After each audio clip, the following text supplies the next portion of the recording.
एक बड़ी ख़ास पर्सनालिटी से आपकी मुलाकात करवानी है जो कि एक बड़ा ख़ास काम करके आए हैं और ये वो काम है जो दुनिया में चंद ही लोगों ने किया है। साजिद सतपारा साहब पाकिस्तान के आलमी शोहरत याफ्ता कोपैमा माउंट एवरेस्ट सर करके आए हैं जी। अस्सलाम वालेकुम साजिद। वालेकुम सलाम। कैसे हैं जी? अल्लाह करम जी। माउंट एवरेस्ट सर कर लिया आपने? है जी जी अल्हम्दुलिल्लाह। वाकई है क्या? जी जी भाई बजाय इसके कि हम आपसे कुछ सवाल करें, हाँ, आप बताएं भाई, आप अपनी कहानी बताएं कि ये माउंट सारा सफर एवरेस्ट सुनाएं। कैसे सर किया, कैसे सर कर जी जी इस साल मैं अभी 3 महीना गुजार के आया हूँ नेपाल में। तो पहले मैं दुनिया का जो 10वां बुलंद तरीन पहाड़ है Annapurna, one of the dangerous mountain in the world है, तो उस पर क्लाइंबिंग कर रहा था अप्रैल में। तो कोई महीना 1.5 महीना उधर बिजी रहा क्लाइंबिंग करते हुए। तो मैंने 15 अप्रैल को उसको सबमिट किया विदाउट ऑक्सीजन फर्स्ट पाकिस्तानी, और दुनिया का सबसे डेंजरस पहाड़ था। उसके बाद मैं नेपाल में था, काठमांडू में कुछ अरसा गुजारा, फिर उसके बाद एवरेस्ट रीजन में गया। फिर मैं वैसे गया था एवरेस्ट बेस कम घूमने फिरने के लिए, देखने के लिए। प्लान नहीं था? प्लान नहीं था मेरा एवरेस्ट चढ़ने का, क्योंकि काफ़ी एक्सपेंसिव है। इसकी परमिट रॉयल्टी फीस ही हमारे पाकिस्तानी कम से कम जो नेपाली गवर्नमेंट को देने होते हैं 40-45 लाख तो चढ़ने की फीस देनी होती है। 40-45 लाख रुपए फीस होती है चढ़ने की? बाकी उसके एक्सपेंसेस अलग है सारा। हाँ, वो तो अलग है। तो उसमें उधर गया, फिर उसके बाद तो वैसे दोस्त यार थे, वालिद के काफ़ी जानते हैं लोग थे, नेपाली शेरपास और दूसरे लोग। तो उधर वालिद का कोई दोस्त था, उसको बताया कि वो मिला था मैं उससे वैसे, तो उससे कहा कि यार साजिद आप नेपाल में आए, खुशामदीद, क्या प्लान है? कहा उसने। हाँ। मैंने कहा दुनिया का कोई 5वां बुलंद तरीन पहाड़ था मकालू। मैंने कहा कि निम्सदाई मैं तो मकालू जा रहा हूँ। तो उसने कहा एवरेस्ट क्यों नहीं चढ़ रहे हो?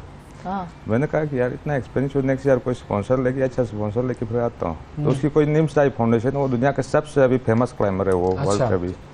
तो उसने कहा कि यार कोई मसला नहीं, मैं अपनी फाउंडेशन के थ्रू आपको स्पॉन्सर का, तो आप चढ़ जाओ इस साल का उसने। अरे वाह। तो मैंने कहा कि थैंक यू वेरी मच निम्साई, मैं इंशाल्लाह कोशिश करता हूँ, क्योंकि विदाउट ऑक्सीजन माउंटेन का सबसे बड़ा चैलेंज है एवरेस्ट। तो अभी तक कोई पाकिस्तान नहीं था विदाउट ऑक्सीजन एवरेस्ट को क्लाइंब करने। Without oxygen? जी जी, क्योंकि आपके पास ऑक्सीजन नहीं थी? नहीं, ऑक्सीजन सिलेंडर मैंने कैरी नहीं किया था, क्योंकि विद ऑक्सीजन तो काफ़ी दुनिया के लोग चढ़ते हैं।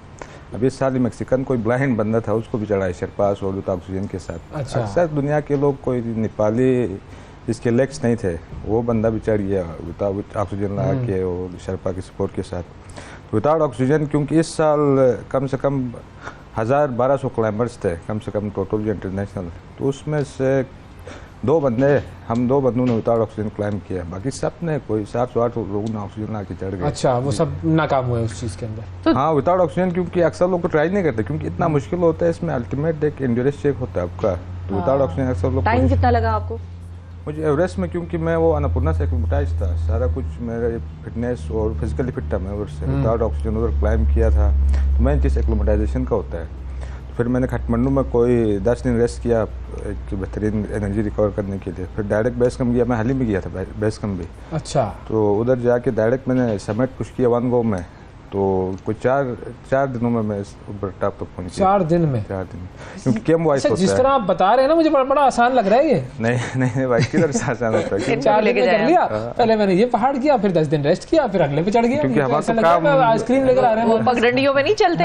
क्योंकि हमारा प्रोफेशन है इसी काम में, तो हम उसी काम में होते हैं, तो हम फिट होते हैं फिजिकली, और सारी हमें एक्सपीरियंस होते, पता होता है कि किससे चढ़ना होता है। K2 वर्सेस माउंट एवरेस्ट, दोनों का फर्क बताएं जरा। एक कोपैमा को क्या नजर आ रहा होता है जब वो नीचे खड़ा है? K2 और क्योंकि एवरेस्ट वर्ल्ड हाईएस्ट सबसे दुनिया का सबसे बड़ा पहाड़ है, इसकी एलिवेशन हाई है, हाइट में ज़्यादा है 200 मीटर, और लेकिन दुनिया का सबसे खूबसूरत पहाड़ हमने लोगों से कहते भी सुना है, हम खुद भी देखा है, मैंने काफ़ी 4 दफ़ा मैंने अटेम्प्ट किया K2। दुनिया का सबसे खूबसूरत हम तो मानते हैं माउंट एवरेस्ट K2 ही है, क्योंकि उसका ट्रायंगुलर शेप बड़ा यूनिक है। लेकिन K2 बड़ा है स्टीफ है, इसकी मोस्टली स्टीफनेस है। लेकिन एवरेस्ट अगर आप विदाउट ऑक्सीजन क्लाइंब करते हैं, क्योंकि 200 मीटर ज़्यादा है, क्योंकि 8000 मीटर से ऊपर 1 मीटर भी बड़ा वो मायने रखता है, तो एवरेस्ट वर्ल्ड हाईएस्ट है। लेकिन K2 काफ़ी रिस्की है टेक्निकल पॉइंट पे, और दूसरी जो स्टीफनेस और वेदर, क्योंकि वेदर भी चेंज है, उधर हिमालय में है एवरेस्ट और कराक्रम में K2 है, तो वेदर चेंज काफ़ी है। K2 थोड़ा मुश्किल है, लेकिन एवरेस्ट अगर विदाउट ऑक्सीजन क्लाइंब करते हैं तो एवरेस्ट भी काफ़ी चैलेंजिंग है। अच्छा, अब ये विदाउट ऑक्सीजन ये कितना रिस्की है, कितना जान का खतरा होता है, और ज़रूरत क्या होती है भाई कि विदाउट जो है वो ऑक्सीजन कर यार भाई, क्यों अपनी जान को ये है कि अगर आप विदाउट ऑक्सीजन क्लाइंब करते हैं तो आपको लगता है कि आपने कुछ किया है, फील होती है, आपकी पर्सनल एक फीलिंग होती है कि यार आपने कोई अचीवमेंट की है। और दूसरी जो बात होती है कि आप विदाउट ऑक्सीजन का तो एक हर फील्ड की एक कैटेगरीज होती है, उसकी एक अपनी अचीवमेंट्स की एक लेवल होता है। हाँ। तो अगर आप विदाउट ऑक्सीजन करते हैं तो माउंटेनिंग क्लाइंबर्स कम्युनिटी पाकिस्तान में तो उसका कोई फर्क नहीं, लोग कहते हैं एवरेज चढ़ गया जी भाई, क्या फर्क है। लेकिन इंटरनेशनल क्लाइंबर्स कम्युनिटीज को मायने करती है, बंदे ने विदाउट ऑक्सीजन किया है, सेल्फ क्लाइंबिंग की है, अपना सामान खुद लेके गया है, सांस लेने का प्रोसेस फिर किस तरह होता है, क्योंकि जाहिर है वहाँ पर जो हाइट में तो सांस नहीं आ रही, आपका ज़हन जाहिर नहीं चल बात रहा। है जब आप 8000 मीटर और विदाउट ऑक्सीजन क्लाइंब कर तो इंसानी जिस्म है उसमें मुतासिर तो जाहिर बात होता है, आपको स्ट्रगल करनी पड़ती है, बर्दाश्त करनी पड़ती है, आपको नींद नहीं आती, चलने मसले होते हैं, आपका दिमाग सही काम नहीं करता है, काफ़ी मसले मसाइल तो हेलोसिनेशन और एडिमा जो हाई एल्टीट्यूड जो मुख्तलिफ डिजीज़ है, कितना रिस्की है कि इंसान मर सकता है इसमें? हाँ काफ़ी भाई, इस साल ही 17 डेथ्स हुई है अभी एवरेस्ट में, उसमें से कम 5-6 क्लाइंबर्स तो जिन्होंने विदाउट ऑक्सीजन ट्राई किया तो वो कुछ लापता हो गए, कुछ देखिए ना ये खतरनाक है। और मैं एक खबर पढ़ रही थी, आप तस्दीक करें अगर ये सच है, कि जो क्लाइंबर्स ऊपर जा रहे थे और विदाउट ऑक्सीजन थे या जिसकी भी डेथ हुई,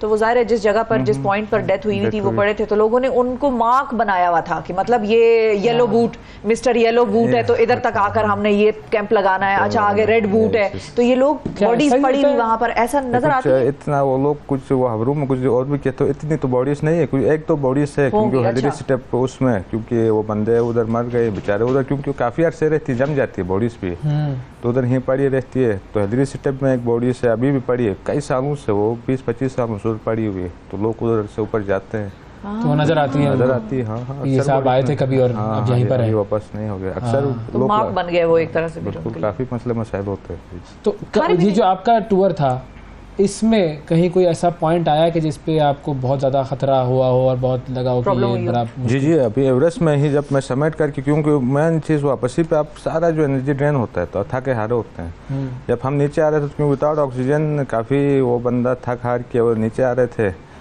तो बर्फ़ भी थी, थोड़ी विंड भी चली, बर्फ़ भी, तो मेन मसला ये होता है कि आप ज़्यादा थक जाए तो नींद आती है बंदे को, नीचे आते वक्त बंदा वो एक उसमें लापरवाही सो जाता है।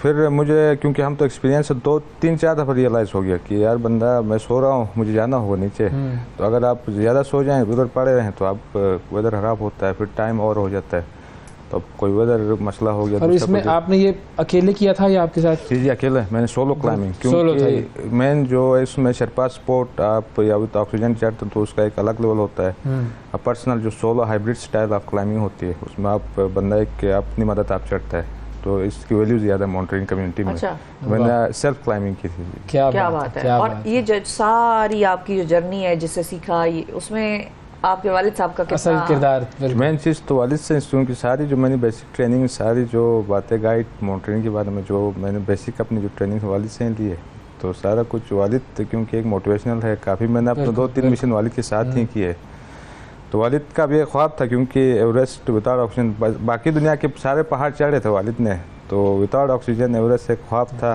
समझ नहीं किया था वालिद ने, तो हमारा एक फैमिली का एक ख्वाब था सतपारा क्लाइंबर्स कम्युनिटी के लिए, क्लाइंबर्स कम्युनिटी ऑफ पाकिस्तान के लिए, विदाउट ऑक्सीजन एवरेस्ट एक बड़ी अचीवमेंट है, एवरेस्ट दुनिया के टॉप में, तो उन्हीं को डेडिकेट की जाएगी। मैंने अपने वालिद का जो स्पेशली किसी और माउंटेन पे मैंने अपने वालिद की तस्वीर लेके नहीं किया था, मैंने इस पे लेके गए थे? जी वालिद के 2 विंटर एक्सीडेंट के बाद मैंने कोई 4-5 पहाड़ समिट किए थे, मैं चाह रहा था कि दुनिया के टॉप में ही वालिद की तस्वीर को ले रहा हूँ, तो इस वालिद के, क्या बात है, बिल्कुल जबरदस्त, वो ऐसी पर्सनालिटी थी, एक जिंदा दिल पर्सनालिटी। और उनकी वीडियोस भी जब हम देखते हैं इंटरनेट पर तो किस तरीके से वो नज़र आते हैं हमें कि वाकई वो सब में हंस रहे हैं, बोल रहे हैं, तो उनको हम ज़रूर याद करते हैं। और वाकई अली सतपारा साहब, जब आप ऊपर से ये सारा सिलसिला देख रहे हैं इनकी कामयाबियों को, ये सारा क्रेडिट जो है वो आप ही को जाता है। बिल्कुल, और एक बड़ी स्ट्रॉन्ग कम्युनिटी माउंटेनियरिंग की और क्लाइंबर्स की डेवलप कर गई, जाना ही अली सतपारा साहब की बात की वजह से। अभी पाकिस्तानी हिस्ट्री में मरहूम वालिद जैसा क्लाइंबर अभी तक, क्योंकि मैं होता एक प्रोफेशनल क्लाइंबर हूँ, मैं जानता हूँ सारी कुछ, उस तरह का कोई क्लाइंबर हिस्ट्री में आया है, क्योंकि विंटर जो फर्स्ट विंटर एसेंट ऑफ नंगा पर्वत, 7-8 जो विंटर अटेम्प्ट्स थी एक्सपीडिशन के, 2 विंटर एसेंट, दूसरा की अचीवमेंट्स की थी जो वर्ल्ड लेवल में जो फर्स्ट जो एसेंट्स थे, दूसरे के क्लाइंबर्स नायाब होते हैं, कभी बिल्कुल। थैंक यू साजिद, बहुत शुक्रिया आपने वक्त निकाला प्रोग्राम के लिए। इससे आगे क्या करेंगे, मैं तो ये पूछने वाला था कि आप कहाँ जाएंगे, कहाँ चढ़ेंगे, अब तो सबसे ऊपर चढ़ेंगे। नहीं, अभी इंशाल्लाह मैं जा रहा हूँ 10-12 जून को नंगा पर्वत जा रहा हूँ, 9 हाईएस्ट माउंटेन हमारे पाकिस्तान में, उसके बाद हम केटू क्लीन अप कैंपेन कर रहे हैं ये जुलाई में, क्योंकि केटू में अक्सर लोग चाहते तो हम काफ़ी चीज़ें लेके जाते हैं ऊपर, ये टेंट्स, रस्सियाँ, जो ऑक्सीजन सिलेंडर्स, तो अक्सर क्योंकि वो उधर छूट जाते हैं, लेकिन वापस लेके जा नहीं सकते, तो काफ़ी गंदा हो चुका है केटू। तो इंशाल्लाह इस साल हम केटू क्लीन अप कैंपेन कर रहे हैं और उसकी मुकम्मल उसको लेके जाना है, उसको आप सामान लेके जाएं तो उसको भी साथ ले जाएं, इनको ले जाएं साथ, इनको बड़ा और छोड़ के आइएगा वहाँ पर। मोस्ट वेलकम जी भी में आ जाए आप लोग उधर पहाड़ों में, आप इधर रहे आप आ जाइएगा। नहीं, हम केटू क्लीन अप करने के लिए हम भी बिल्कुल साथ शामिल हो जाएंगे अगर मौका मिला। बहुत शुक्रिया अदा करेंगे। साजिद सतपारा नाजरीन हमारे साथ मौजूद थे, अरीज सतपारा के साहिबजादे, और अपने वालिद की तरह ही कारनामे जो हैं वो सर अंजाम दे रहे हैं।